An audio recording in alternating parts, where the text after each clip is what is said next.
अस्सलामुअलैकुम viewers, welcome to all of you on my YouTube channel Crick Chat. मैं उम्मीद करता हूं आप सब खैरियत से होंगे। व्यूवर्स, आज जो मैच खेला गया हैदराबाद वर्सेस राजस्थान रॉयल्स, ज़बरदस्त मैच था जिसमें ज़बरदस्त परफॉर्मेंस दी हैदराबाद ने। उन्होंने वहीं से स्टार्ट लिया जहां लास्ट ईयर उन्होंने छोड़ा था। उनके बैटर्स ने जिस किस्म की आज बल्लेबाजी की, अगर हम स्कोर कार्ड पर नज़र डालें तो 286 रन स्कोर किया पहले खेलते हुए हैदराबाद ने। चेज में राजस्थान रॉयल्स ने भी 242 रन बनाए, लेकिन वो काफ़ी ज़्यादा शॉर्ट रह गए 44 रन, और इजी विन मैं समझता हूँ हैदराबाद के नाम रहा। हैदराबाद के बल्लेबाजों पर अगर नज़र डाली जाए तो ज़बरदस्त बैटिंग की ईशान किशन, जिन्होंने एक्सीलेंट बैटिंग डिस्प्ले था। मेरा ख्याल है ना उन्होंने स्पिनर छोड़े ना फास्ट बॉलर, और ऑल अराउंड द ग्राउंड उन्होंने बैटिंग की। 47 बॉल्स पर 106 रन किया, और उनका जो स्ट्राइक रेट रहा वो 225 का था। इसी तरीके से टॉप ऑफ द ऑर्डर दोनों बल्लेबाज जो आए थे, अभिषेक शर्मा और ट्रेविस हेड, उनकी बैटिंग की भी जितनी तारीफ की जाए कम है। 11 बॉल्स फेस की अभिषेक शर्मा ने, 24 रन बनाए, 218 का स्ट्राइक रेट उनका रहा। ट्रेविस हेड ने 67 रन बनाए 31 बॉल्स पर, और 216 का स्ट्राइक रेट उनका रहा। नीतीश रेड्डी ने 15 बॉल्स पर 30 रन बनाए, 200 का स्ट्राइक रेट उनका रहा। ऐसे ही अगर बात कीजिए हेनरिक क्लासन ने 34 रन बनाए 14 बॉल्स पर, 242 का स्ट्राइक रेट उनका रहा। तो बात यह है कि उन्होंने जब पहले बैटिंग स्टार्ट की तो right from the ball one जिस तरीके से अटैक करना शुरू किया उन्होंने बॉलर्स पर, तो मैं बिल्कुल राजस्थान रॉयल्स के बॉलर्स को, जिसे कहते हैं ना, बेबस करके रख दिया। और आप देखें सबसे ज़्यादा रन्स जिस बॉलर के अगेंस्ट कंसीड हुए वो थे जोफ्रा आर्चर। 4 ओवर में 76 रन उनको पड़े, जिसके बाद और वो कोई विकेट नहीं ले सके। सबसे बड़ी बात ये कि विकेटलेस रहे और 4 ओवर में 76 रन, यानी कि ऑलमोस्ट 20 रन पर ओवर उन्होंने दिए। इसी तरीके से अगर फजल हक फरूकी को देखा जाए तो फजल हक फरूकी ने 3 ओवर में 49 रन दिए, और इसी तीक्ष्णा 4 ओवर में 52 रन देके 2 विकेट। तो अगर इनको कंपाइल किया जाए तो इन 11 ओवर्स में जो इंटरनेशनल बॉलर्स हैं इन्होंने 177 रन कंसीड करवा दिए। तो मैच तो वहीं जो है वो राजस्थान रॉयल्स के हाथ से निकल गया। पहले खेलते हुए जो फर्स्ट पावर प्ले फिनिश हुआ तो हैदराबाद उस वक्त 6 ओवर में 94 रन बना चुकी थी। इसी तरीके से जब 9 ओवर्स पूरे हुए, 10 ओवर होने को थे, तो 130 रन बना चुकी थी हैदराबाद।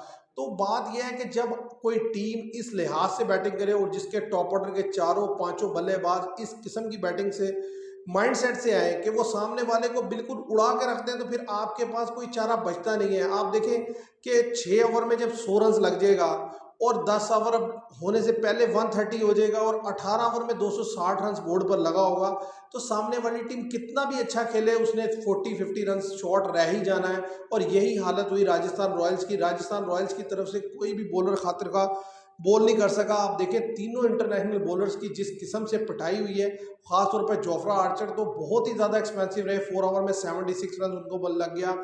और जब बैटिंग करने के लिए आए तो बैटिंग में जिस तरीके से अर्ली ऑन स्ट्रगल किए, समरजीत ने बड़ी ज़बरदस्त बॉलिंग की। उन्होंने 2 अर्ली विकेट्स निकाली, बाद में उन्हें रन बने, लेकिन समरजीत ने ज़बरदस्त बॉलिंग की। आप देखें कि जो जायसवाल है उनको भी आउट किया, जो बाद में आने वाले बैट्समैन थे उनको भी आउट किया। संजू सैमसन बेहतर खेलते हुए नजर आए। धर्म जुरल ने जबरदस्त बैटिंग की, 70 रन बनाए 35 बॉल्स में, उनका 200 का स्ट्राइक रेट था। इसके अलावा जो शिवम दुबे हैं उन्होंने बेहतर बैटिंग की। शिवम दुबे ने जो है 11 बॉल्स पर 34 रन बनाए। इसके अलावा 40+ रन किए। हिटमैन ने 242 राजस्थान ने रन बनाया, लेकिन क्योंकि मैच में जो रन बनाया था हैदराबाद ने वो इतना ज़्यादा था कि पूरी एफर्ट लगाने के बावजूद राजस्थान रॉयल्स जो है वो 44 रन शॉर्ट रह गई। तो एक बैटिंग विकेट थी, नो डाउट, लेकिन जिस तरीके की बैटिंग की वो एक्सीलेंट थी। और दूसरी तरफ व्यूवर्स, मैं ये समझता हूँ कि राजस्थान को अपनी बॉलिंग पर काम करने की ज़रूरत है, क्योंकि जिस तरीके से उनके अगेंस्ट रन हुआ, मतलब उनके बॉलर सिर्फ ऐसा लग रहा था कि वो ग्राउंड में सिर्फ इसलिए आए हैं कि वो सिर्फ बॉल फेंकें, और जो बैटर्स हैं हैदराबाद के वो उसको बॉल को उठा उठाकर ग्राउंड से पार फेंकते चले जाए।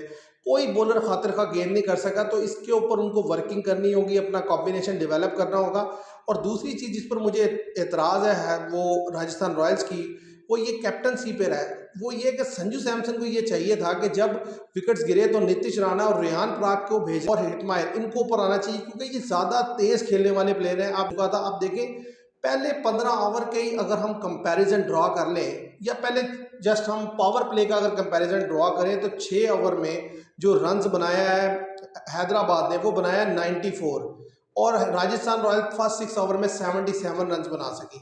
इसी तरीके से जो 14 ओवर के बाद जो रन था हैदराबाद का वो 200 क्रॉस कर चुका था, जबकि जो राजस्थान रॉयल्स थी उन्होंने 160 समथिंग रन बनाया था। तो इतना बड़ा गैप क्रिएट हो गया था फर्स्ट 14 ओवर्स में ही, जो कि नामुमकिन था कि वापस आता। उन्होंने अपने एक लिहाज से बस उनकी बैटिंग बेहतर रही राजस्थान की, वो ये है कि उन्होंने अपने रन रेट को ज़्यादा गिरने नहीं दिया, क्योंकि इतने बड़े मार्जिन से, यानी कि जब स्कोर लगा हो बोर्ड पे 286, तो अगर ऐसी सिचुएशन में आप 150 170 पर आउट हो जाए तो आपका जो रन रेट है वो इतना नीचे चला जाएगा, जो कि फिर आपको पूरा करने के लिए बहुत एक्स्ट्रा ऑर्डिनरी खेलना पड़ेगा। तो अभी ज़ाहिर है फर्स्ट मैच था, नो डाउट, लेकिन एक बात जो शो की हैदराबाद ने वो ये कि भाई वो उन्होंने वहीं से स्टार्ट लिया है जहां उन्होंने लास्ट ईयर फिनिश किया था, और उनकी टीम बैलेंस भी लगी, कंपोज भी लगी। और जिस तरीके से आप देखें कि आज हर्षल पटेल, उन्होंने ज़बरदस्त बॉलिंग की, 4 ओवर में 33 या 34 रन देके उन्होंने 2 विकेट ली। एडम जैम्पा बड़े इफेक्टिव रहे। तो उनके पास जो बॉलिंग के ऑप्शन थे आज बहुत ज़्यादा एक्सपेंसिव रहे। पैट कमिंस 4 ओवर में 60 रन दिए, वो ऐसा होता नहीं है। लेकिन इसके अलावा जो दूसरे बॉलर्स ने जिस तरीके से बॉलिंग की, समरजीत ने अर्ली ऑन, इसके बाद हर्षल पटेल, तो क्या लाजवाब बॉलिंग आप देखें। वो विकेट जहां पर हर बॉलर जो आ रहा है वो दे रहा है रन तकरीबन 10 की औसत से या 12 की औसत से, वहां पर एक लड़का आता है, गेंद करता है और वो 10 से भी नीचे चला जाता है, यानी कि वो तकरीबन 9 से भी नीचे का रन रेट से स्ट्राइक उसे रन कंसीड होता है इकोनॉमी रेट से। तो इससे पता चलता है कि कितनी ज़बरदस्त बॉलिंग उनकी थी। और फिर उन्होंने एक क्रूशल मोमेंट पे जिस तरीके से विकेट्स गिराई। अब बात यह है कि ये तो फर्स्ट मैच था, आगे राजस्थान के पास भी अभी बहुत सारे मौके आने वाले हैं, क्योंकि ये जो आईपीएल व्यूवर्स खेला जाता है इसकी रेंज इतनी ज़्यादा है कि यानी कि इतने मैचेस हैं कि एक मैच से कभी भी कुछ डिसाइड नहीं होता है। अभी एक मैच दोबारा होगा जो राजस्थान में खेला जाएगा, हैदराबाद वर्सेस राजस्थान। उसमें राजस्थान के पास पूरा ऑप्शन है कि वो उस मैच में बेहतर खेले।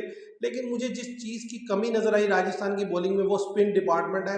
लास्ट ईयर जो राजस्थान का स्पिन बॉलिंग अटैक था वो बड़ा जानदार था, अश्विन इनके पास थे, युजवेंद्र चहल ने गेंद की थी। लेकिन आज जो है ना कदरे, मुझे ऐसा लगा कि जो उनकी जो स्पिन बॉलिंग है वो बड़ी लूज थी। सिर्फ तीक्ष्णा को मैंने एक देखा बॉल करते हुए, और वो भी बहुत ज़्यादा एक्सपेंसिव रहे।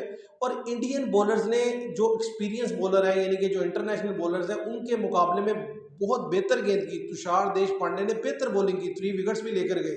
तो इस लिहाज से मुझे लगता है कि कहीं ना कहीं उनके पास जो लास्ट ईयर ऑप्शन थे उसमें देखें, ट्रेंट बोल्ट अवेलेबल थे राजस्थान रॉयल्स के पास, रविचंद्र अश्विन थे, युजवेंद्र चाहल थे। तो वो बहुत ज़्यादा, यानी कि उनके पास ऐसे बॉलर थे जो कि मतलब T20 स्पेशलिस्ट माने जाते हैं। लेकिन इस साल जो उनके पास अभी तक बॉलर जो आज के मैच में सामने आए हैं, उनको देखकर लगता नहीं है कि मतलब ये टीम कुछ ज़्यादा इम्पैक्ट डाल सकेगी। अब आगे चल के किस तरीके से वो कॉम्बिनेशन डेवलप करते हैं उसके ऊपर देखना होगा। और नो डाउट कि जो हैदराबाद है उसके पास जो 5 बैटर हैं, उसके बाद उनकी बैटिंग भी लूज है। लेकिन वो 5 बैट्समैन ऐसे हैं कि आप देखिए, अगर ऊपर से लेकर 5वें बैट्समैन तक का स्ट्राइक रेट देखें तो सारे 200 प्लस के स्ट्राइक रेट से थे। ये भी एक रिकॉर्ड होगा कि किसी मैच में 5 बैटर्स जो टॉप ऑर्डर के थे, पांचों के पांचों ने 200 प्लस के स्ट्राइक रेट से बैटिंग की। तो जब पांचों बैट्समैन 200 प्लस के स्ट्राइक रेट से जाएंगे तो सामने वाली टीम के लिए तो कुछ बचता ही नहीं है। तो मैच जीतना तो बहुत दूर रह गया, आप उनको बेबस करके रख दिया। और देखिए, मैच खेला जा रहा था डे में, और डे में होती है गर्मी, और ऐसी सिचुएशन में आप फील्ड में खड़े हैं और बॉल पे बॉल, बाउंड्री पे बाउंड्री, 6 पे 6 लग रहा है, और फील्डर इधर से उधर भाग रहे हैं, तो वो भागते भागते ही थक जाएंगे। मैच उन्होंने क्या खेलना है। तो मैं समझता हूँ कि एक ज़बरदस्त स्टार्ट था हैदराबाद का। उन्होंने प्रूव किया कि वो नो डाउट आज भी बेहतरीन टीम है। तो ज़बरदस्त आईपीएल का स्टार्ट देखने को मिला, दोनों मैच बड़े शानदार रहे। अब तीसरा मैच जो है वो शुरू होने वाला है, मुंबई वर्सेस चेन्नई। उसके बाद फिर आपसे मिलेंगे। आज के लिए इतना ही। Thank you very much.